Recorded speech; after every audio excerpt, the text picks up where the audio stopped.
Hello guys, अस्सलाम वालेकुम। मैं मोहम्मद कमर, आप देख रहे हैं मेरा यूट्यूब चैनल मार्क 11।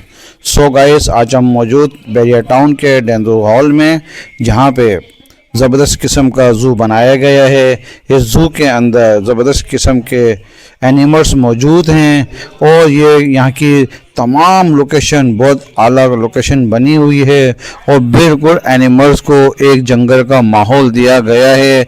और इस जंगल के माहौल में ये एनिमल बहुत खुश हैं, हैप्पी नज़र आते हैं। और इस जगह को बहुत ही अच्छे तर्ज पे बनाया गया है। लोकेशन भी बहुत आला है, बड़ी बड़ी सड़कें बनाई गई हैं और आवाम को तमाम फैसिलिटी मौजूद की गई है।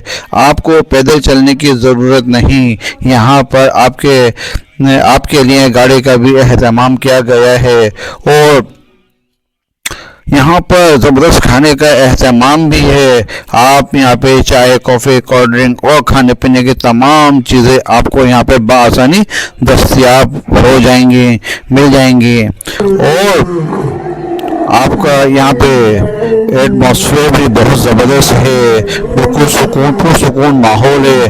आप अपनी फैमिली के साथ यहाँ पर आएँ, इंजॉय करें, मज़े करें और बच्चों को भी वो एनिमल्स दिखाएं ताकि बच्चे भी यहाँ पर आकर इंजॉय करें। तो गाइस, आप देख रहे हैं मेरे चैनल मार्क 11 और मेरे चैनल को लाइक और सब्सक्राइब करते रहें। Thank you very much for watching mark 11।